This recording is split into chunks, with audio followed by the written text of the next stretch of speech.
ఒకే party ఒకే సిద్ధాంతం. రవిచంద్రుడి రాజకీయ agenda. అధినేతకు అత్యంత ఆప్తుడిగా నెల్లూరు జిల్లా రాజకీయాల్లో ఆయన కింగ్ మేకర్. చిరునవ్వునే అలంకారముతో ప్రాయంగా ప్రత్యక్ష రాజకీయాల్లో లేకపోయినా ప్రజలతో నిత్యం మమైకమయ్యే రవిచంద్రుడు తాను నమ్మిన పార్టీని, తనను నమ్మిన అధినేతను నిలబెట్టిన the most powerful leader Telugu Desam party జాతీయ ప్రధాన కార్యదర్శి బీదా రవిచంద్ర అన్నకు హార్దిక జన్మదిన శుభాకాంక్షలు. ఇట్లు మీ జనిగర్ల మనోహర్ యాదవ్, పాత ఊరు, కావలి, నెల్లూరు జిల్లా.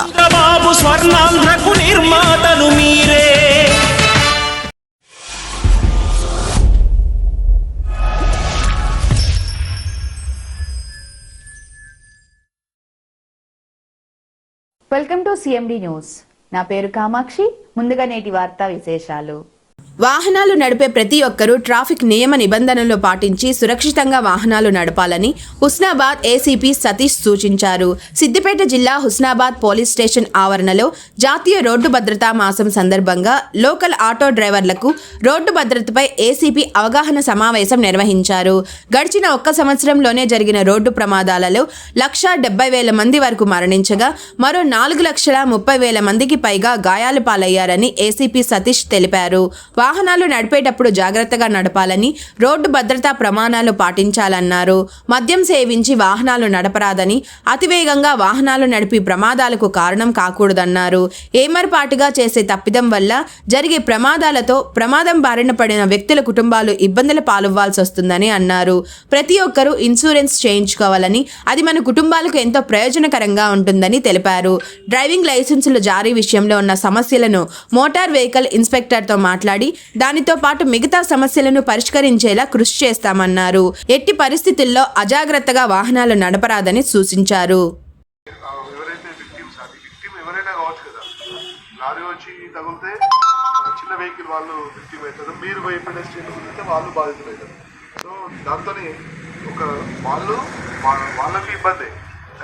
మీకు కూడా లైసెన్స్ లేకుండా ఏమవుతుంది, ఎదుటి వాళ్ళని యాక్సిడెంట్లు చేయాలనుకోరు, లీగల్గా కూడా ఇబ్బంది పడాలని ఎవరు అనుకోరు కదా. అనుకుంటారా? అనుకోరు. అదే యాక్సిడెంట్ అంటేనే అనుకోకుండా జరుగుతుంది కదా. మనం కరెక్ట్ ఉన్నా, ఎదుటి వాళ్ళు కరెక్ట్ ఉన్న ఇన్సూరెన్స్ లైసెన్స్ చూస్తాం. ఆ మంత్ ఉంది అనుకుంటాం, ఒక రోజులో అది ఎక్స్పైర్ అవుతుంది కదా. సో రెగ్యులర్ మన మైండ్ ఎట్లుంటుంది, లేజీగా ఉంటుంది. సో డిగ్నిటీ ఆఫ్ లేబర్ అని ఒకటి ఉంటుంది. అంటే మనం ఏ పని చేసినా దాంట్లో మీకు ఒక ఫోటో కూడా నేను తర్వాత చూపిస్తామా. నేను ఎక్కువ మిమ్మల్ని విసిగించాను, అట్లా ఏం లేదమ్మా. ప్రతి సంవత్సరము లాగే మనం ఈసారి ఎవ్రీ ఇయర్ వీక్ జరుపుకుంటాం. ఈ రోడ్ సేఫ్టీ వీక్ ఎందుకు జరుపుకుంటామంటే మనకి ఇలా తెలియని విషయం. బ్రేక్ మీద ఓడడం తెల, క్లచ్ పట్టుకొని తెల, అన్నీ తెలియాల. కాయాలి తప్పితే ఏమవుతుంది, ఏ మరపాఠం ఒక క్షణం సరిపోతుంది, అరక్షణం చాలు ఏదైనా జరగడానికి. దయచేసి అందరికి చెప్తున్నాను, ఫస్ట్ మన సేఫ్టీ ముఖ్యం, మన ఫ్యామిలీ ముఖ్యం. మనం సేఫ్టీగా ఉన్నాం, మన ఫ్యామిలీని గురించి ఆలోచించినామంటే అట్లాంటి డ్రైవర్ ఎవ్వరు కూడా యాక్సిడెంట్ చేయరు. దుందుడుతనం ఉంటుంది మన వాళ్ళకి. పిల్లలకి చెప్తున్నా, కొంచెం యంగ్ పిల్లలు అన్నారు, సందు ఉంటుంది, ఎదురుగా ఒక కారు వస్తుంటుంది, లారీ వస్తుంటుంది, పోవచ్చులే అని చెప్పేసి నీ బండి మీద నీకు నమ్మకూడదు డ్రైవింగ్ మీద. కానీ నువ్వు అనుకున్నంత స్పీడ్గా నువ్వు వేసిన గేర్కి ఆ స్పీడ్లో ఎదురుగా వెహికల్ను వచ్చేంతలో నువ్వు వెళ్ళేటువంటి డిస్టెన్స్ నీకు జడ్జిమెంట్ రాకపోవచ్చు. నువ్వు వచ్చి 40 స్పీడ్లో వెళ్ళిపోతే ఆ ముందున్న వెహికల్ కంటే ముందు వెళ్ళిపోయి నేను సైడ్ తీసుకొని వాళ్ళ వెనకాల ముందర ఓటేకేసిపోవచ్చు అనుకుంటావు. కానీ ఆ బండి, నీ బండి కూడా నువ్వు అనుకున్న స్పీడ్లో పోకపోతే ఏమవుతుంది, ఎదురుగా వచ్చే వెహికల్ గుర్తుంది, ఫ్యాటల్ యాక్సిడెంట్ అవుతుంది. నీతో పాటు ప్రయాణం చేసిన వాళ్ళకు కూడా ఇబ్బంది అవుతుంది. దయచేసి ఎప్పుడు కూడా దుందుడుకుతనము, నిర్లక్ష్యము, ఏం కాదులేకపోతుంది అనేది పెట్టకండి. వెహికల్ను ఆల్వేస్ సాధ్యమైనంత వరకు ఎప్పుడు కండిషన్లో ఉంచుకోండి. మీకు అదే దేవుడు, నాకు యూనిఫామ్ దేవుడు, మీకు ఆటో దేవుడు, ఎవరి వృత్తి వాళ్ళకి దేవుడు. ఇందాక సార్ చెప్తున్నాడు ఫ్రెష్గా ఉండండి అంటే ఉద్దేశం ఏంటంటే, ఫ్రెష్గా ఉండడం అనే ఉద్దేశం ఏంటంటే మనం దాన్ని గౌరవిస్తున్నట్టు. ఇప్పుడు ఇందాక చెప్పినాడు తను కూడా, యూనిఫామ్ అంటే ఏం లేదమ్మా, పైన ఒక కాకి చొక్కా వేసుకుంటే నిజంగా కూడానమ్మా. నేను ఎస్ఐగా నేను 30 ఏళ్ళు అవుతుందమ్మా సర్వీస్లోకి వచ్చి, 30 years అవుతుంది నా 1995 బ్యాచ్. నిజంగా కూడా తెలియకుండా మీరు పైన ఒక కాకి చొక్కా వేసుకున్నారు, మాకు తెలియకుండా గౌరవం వస్తుంది. ఏమయ్యా అంటారు, లేకపోతే రఫ్గా మాట్లాడతారు. ఏమయ్యా ఏంటంటే, సార్ కొంచెం మిస్ అయ్యింది సార్, కొంచెం ఎందుకంటే ఎట్లా పోతున్నావు స్పీడ్గా అన్నా అనుకో, సార్ చూడనంటే ఏసీ అతను కూడా, ఫైన్ వేసి అతను కూడా కొంచెం ఆలోచిస్తాడు, అరే ఓవైపు అంటే అరే ఫస్ట్ నువ్వు కనబడుతున్నావు, నువ్వు యూనిఫామ్తో కనబడుతున్నావు, నువ్వు పద్ధతి పాటిస్తున్నావు, ఏదో జరిగిందిలే అని ఇంకోసారి అయితే మాత్రం పట్టుకుంటాను జాగ్రత్త అని హెచ్చరించి పంపిస్తారు. అదే నువ్వు 3 గుండెలు తీసేసినావు, నోటిన పానేస్తున్నావు, నీ పక్కన ఇటు పక్కన ఒక అమ్మాయి ఇటు పక్క అబ్బాయి కూర్చున్నాడు, నీ హ్యాండ్ డ్రైవింగ్ కూడా కదలదు, నువ్వేం మాట్లాడినా ఆఫీసర్ వినడు. వింటాడా? అస్సలే వినడు. పైకి వెళ్ళి దొరకబట్టి ఇంకో 2 ఫైన్లు ఇంకేమైనా ఉన్నాయా, నీకు షర్టు లేదు ఒకటి, హై స్పీడ్ నడుపుతున్నావు ఒకటి, లైసెన్స్ ఇది మన ఇన్సూరెన్స్ ఇయ్యు ఇంకొకటి, ఇవన్నీ కలిపి తడిసి మోపెడతారు. నువ్వు సంపాదించుకున్న వారం రోజుల సంపాదన పోతుంది. మీ మమ్మల్ని తిట్టుకుంటూ పోతారు, మీరు మానసికంగా బాధపడిపోతారు, ఇంటికాడ డబ్బులు ఇచ్చుకోలేరు. మనందరం కూడా మధ్యతరగతి వాళ్ళము, బిలో మధ్యతరగతి వాళ్ళం. నేను కూడా అంతే, అందరం కూడా మధ్యతరగతులు, బిలో మధ్యతరగతులు. మనం పని చేసుకుంటే మనకు లైఫ్ గడుస్తుంది. పని చేయలేదనుకోండి, ఒక్కలెక్కో 2 నెలలు 3 నెలల దాకా నడకపోయినా నడుస్తుంది, కానీ 3 నెలల తర్వాత ఖచ్చితంగా దిక్కు చూడాల్సిందేనా? కనుక ప్రతిదాన్ని మైండ్లో పెట్టుకోండి. ఈ సేఫ్టీ ఉద్దేశం కూడా మిమ్మల్ని అందరినీ ఇవన్నీ మీకు తెలిసినాయి. పరిమితి గురించి నడిపితే కష్టమే, రైట్? దీంట్లో రాంగ్ రూట్ పోయినా కానీ ఎదురుగా ఎక్స్పెక్ట్ చేయడు కదా, ఎదురుగా వచ్చినాడు, అట్లయినా కష్టమే. సీట్ బెల్ట్ అంటే మీకు అది లేదు, హెల్మెట్ కూడా బైకులు నడపడం లేదు. అలాగే మీ అందరికి బైకులు కూడా ఉంటాయి, సైకిల్ మోటార్లు ఉంటాయి, చాలా మందికి కూడా ఉంటాయి పర్సనల్ వెహికల్స్. పిల్లలకి ఎవరికి ఇవ్వకండి, చిన్న పిల్లలకి. ఇంతకుముందు చట్టంలో ఏంటంటే పట్టుకునేది ఏదో ఫైన్ వేసి పంపించేది, కానీ ఇప్పుడు ఏం చేస్తారంటే మైనర్లకు, డ్రైవింగ్ లైసెన్స్ లేని పిల్లలు మైనర్లకు కానీ బైక్ ఇస్తే ఓనర్ ఆఫ్ ద వెహికల్ తండ్రి మీద కేసు అవుతుంది. రీసెంట్గా మొన్న హైదరాబాద్ లోపల తల్లి పేరు మీద ఉంది బైక్, తల్లిని అరెస్ట్ చేశారు. పాప మా ఇంట్లో ఉంటుంది, ఏదో అవసరాల కోసం బండి తీసుకుంటుంది, పోతుంది, చిన్న పని తీసుకుని వస్తుంది. వాళ్ళ కొడుకు తీసుకొని పోయినాడు, యాక్సిడెంట్ చేసినాడు, వాడు చచ్చాడు. ఈమెను కూడా అరెస్ట్ చేశారు, ఇంట్లో ఉన్నాయని కూడా. అవసరమా? సో పిల్లలకు కూడా వెహికల్స్ జాగ్రత్తగా చూడండి, ఇవ్వద్దు. ప్రతి వాళ్ళు డ్రైవింగ్ లైసెన్స్ తీసుకునే ప్రయత్నం చేయండి. ఇందాక తను చెప్తున్నారు 10th క్లాస్ లేకపోతే ఇవ్వట్లేదని. నాకు కూడా అవేర్నెస్ లేదు దీని మీద. అంత గతంలో మాట విన్నాను, కానీ కాకపోతే తర్వాత ఇచ్చినట్టు విన్నాను. ఒకసారి నేను కూడా కనుక్కుంటా, అట్లాంటి గిట్ట నేను కూడా ఎంఏ గారితో మాట్లాడతాను, ఆర్టీఐ గారితో మాట్లాడతాను, నేను కూడా ఇప్పించే ప్రయత్నం చేస్తాను. ఇన్సూరెన్స్ పెట్టుకోండి. ఇన్సూరెన్స్ పెట్టుకోవడం వల్ల ఏంటంటే, సరే ఏమరపాటుగా జరిగింది, ఎన్ని చెప్పుకున్నా కానీ ఒక్కోసారి జరగడానికి అవకాశం ఉంటుంది. కనుక జరిగినప్పుడు ఆ ఇన్సూరెన్స్ మనకు లైఫ్ ఇస్తుంది. ఎవరైనా కానీ లక్షాధికార కోట్ల రూపాయలు ఉండను కాక హాస్పిటల్కి అయితే ఏం చేస్తారు డాక్టర్లు? వాళ్ళు అనుకుంటే బిచ్చగాని చేసి పంపిస్తారు. నిజం, అవునా? మన దగ్గర 20 లక్షలు ఉంది, నాకేం 50 పొలం, 2 ఎకరాల పొలం ఉంది, తీసి పడుతుంది, 50 లక్షలు వస్తుంది, గౌరవ మొఖాన్ని ఉంది, ₹1 కోటి వస్తుంది. ₹1 లెక్క కాదు, బిచ్చగాని చేసి పంపిస్తాడు ఇంటికి పంపించినప్పుడు. ఎందుకు బతికేవరా అనుకుంటాం మనం. వచ్చినాక ఇంటికి వచ్చినాక ఇంట్లో పిల్లలు కూడా తిడతారు, నీ అమ్మ ఉన్నది నాశనం చేసినావు, అదన్నా ఉంటేదని వేసుకుని పర్వాల బతురు, నువ్వు కాలా. చనిపోయినారు 4,33,000 పైచిలుకు వ్యక్తులు సివియర్గా ఇంజూర్ అయినారు. అంటే ఆల్ టుగెదర్ 6 లక్షల మందికి ఎఫెక్ట్ అయింది ఒక్క సంవత్సరంలోనే. అంటే 6 సంవత్సరాల మందితో పోలేదు అది. ఒక ఫ్యామిలీలో ఒక వ్యక్తికి అయితే ఏమవుతుంది, ఫ్యామిలీ మొత్తానికి ఎఫెక్ట్ ఇస్తుంది. వాళ్ళ పిల్లలు వాళ్ళ భార్యది, వాళ్ళ తల్లిదండ్రులది, వాళ్ళ పిల్లలది లైఫ్ మొత్తం చేంజ్. తెల్లవారి నుండి వాళ్ళ ఇంట్లో అందరు ఆడపిల్లలు చదువుకొని ఉండవచ్చు, చదువుకోకపోవచ్చు, ఎదిగిన పిల్లలు ఉండవచ్చు, వాళ్ళ చదువులేంటి, వాళ్ళ భవిష్యత్తు ఏంటి, రోడ్డు మీదకి వచ్చేస్తారు. అవునా? ప్రతి వాళ్ళది ఇదే పరిస్థితి. కనుక ఫస్ట్ ఆఫ్ ఆల్ యాక్సిడెంట్ ఎందుకు జరుగుతుంది చెప్పగలరా? మనం ఎవరైనా చెప్తారా? ఇంతమంది ఉన్నారు రోడ్లు, ఎన్ని సంవత్సరాల నుంచి ఉన్నారు ఎక్స్పీరియన్స్? 10-15 నుంచి నడుపుతున్న వాళ్ళు చాలా మంది ఉంటారు, 10 సంవత్సరాల నుంచి, 15 సంవత్సరాల నుంచి. అవునా? రోడ్ యాక్సిడెంట్ 4 విధాలుగా జరుగుతుంది, 4 టైప్స్. ఒకటేమో హ్యూమన్ డిఫెక్ట్, మన తప్పిదం, మన నిర్లక్ష్యం, మన దుందుడుకుతనం, ఏం కాదులే అనుకోవడము, ఇతరత్ర కారణాలు. అంటే మన వల్లనే జరుగుతుంది, తెలుస్తుంది యాక్సిడెంట్ జరిగినప్పుడు ఇది మన తప్పని.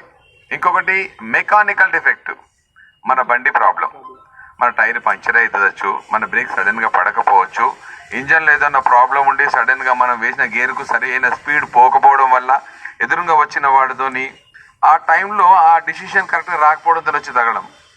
3. ఇంకొకటి ఏమవుతుంది, అవతలి వాడి తప్పిదం. సేమ్ ఇవే, మళ్ళీ ఇవే 3 ఉంటాయి.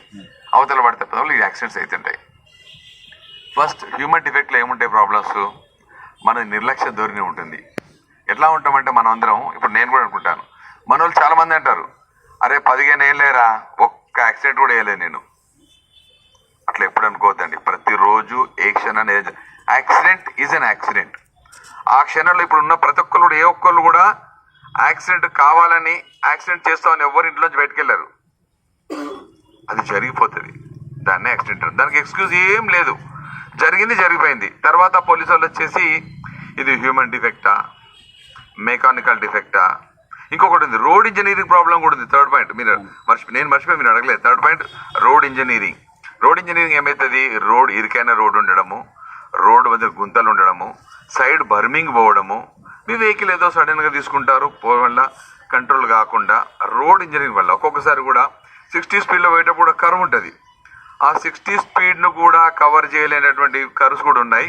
మన దగ్గర తక్కువ అనుకోండి. ఇక్కడ కొన్ని చోట్ల లోపల హైవేల మీద అట్లాంటి ప్రాబ్లమ్స్ ఉంటాయి. మన దగ్గర చిన్న రోడ్లు మన స్పీడ్ కూడా 30-40 కంటే ఎక్కువ ఉండదు.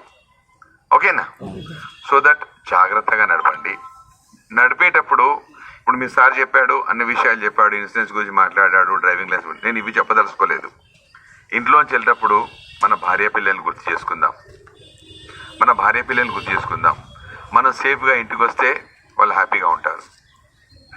అదేవిధంగా మనం సేఫ్గా నడిపితే మీతో పాటు మీరు ఎవరినైతే తీసుకుపోతున్న ప్రయాణికులు వాళ్ళు సేఫ్గా ఉంటారు. ఒక రకంగా డ్రైవర్, ఎనీ డ్రైవర్ ఒక రకంగా దేవుడే. ఇప్పుడు నా డ్రైవర్ నన్ను చక్కగా తీసుకపోతే నా పరిస్థితి ఏంటి? నేను కారులో కూర్చుంటే ఏదో పనులు పడుకుంటాను, తీసుకెళ్తే నాకు గుద్దుతుంది, నా పరిస్థితి ఏంటి?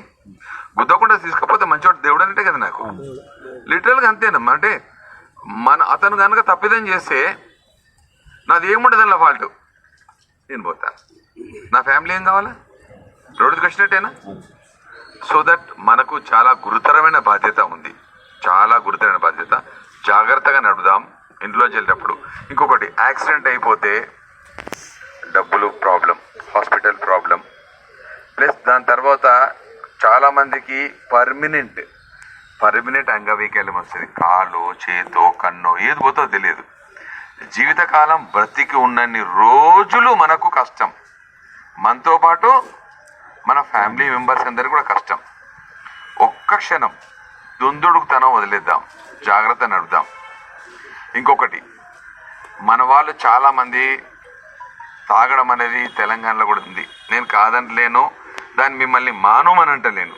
మానమంటే వినేసి నవ్వుకుంటూ పోతారు ఇక్కడి నుంచి, వాడిని ముచ్చట్లు లేపినాడు సారీ వైఐడియా కాదు. తాగితే ఏదైనా కానమ్మా సంతోషం కోసం తాగుతారు.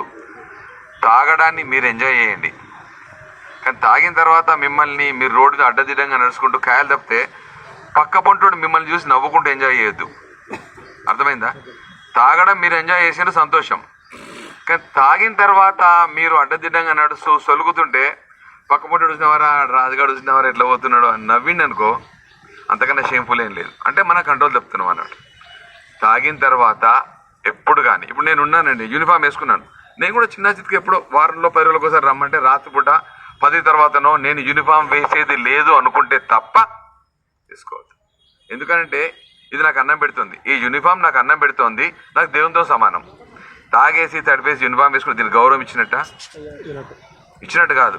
ఇప్పుడు ఇంతమంది ఉన్నారు కదా, ఎవరైనా తాగేసి గుళ్ళకు పోయిన వాళ్ళు ఉంటారా? ఎవ్వరు పోరు. మీకు ఎవరు చెప్పలేదు, కానీ నీకు ఆ ఫీలింగ్ ఉన్నది గుళ్ళకు పోదని. మన వృత్తి కూడా దైవంతో సమానం. యూనిఫామ్ వేసుకోవద్దు. బండి పట్టకండి, తాగినామంటే బండి పట్టకండి. అది తాగడం ఇప్పుడు రాత్రి 10 తర్వాత తాగినరు, ఇంటికాడ పడుకుంటున్నారు, ఎట్టి బస్సులో బయటకు వెళ్ళేది లేదు. ఓకే, ఎంతో కొంచెం తీసుకున్నారు. తాగడం మంచిదని చెప్పట్లేదు, కానీ తాగడం అలవాటైన వాళ్ళతో నేను మాన్పించలేను. నేను గౌతమ బుద్ధుని కాదు, ఉన్న పరంగా నేను ఇప్పుడు మేము ఇద్దరు మాట్లాడినా అనుకో, తాగుడు మానేయండి అని చెప్పి నేను పెద్ద మీకు చెప్పినా అనుకో, ఇలా ఏ ఒక్కరు కూడా వినరు. నాకు ఆ విషయం తెలుసు. ఏదైనా కానీ మన కంట్రోల్లో ఉండాల, ప్రతిదీ మన చెప్పు చేతుల్లో ఉండాల.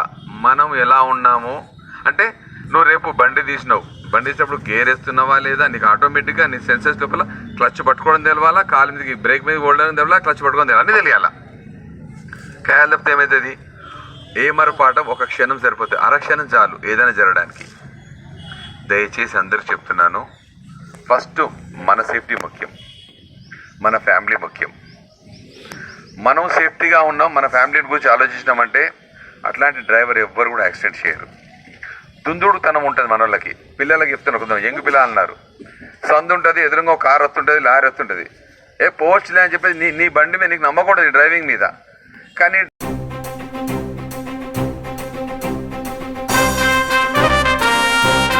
విఘ్నతతో ఆలోచించారు. సుపరిపాలనకు మార్గం సుగమం చేసి విజయాన్ని అందించారు.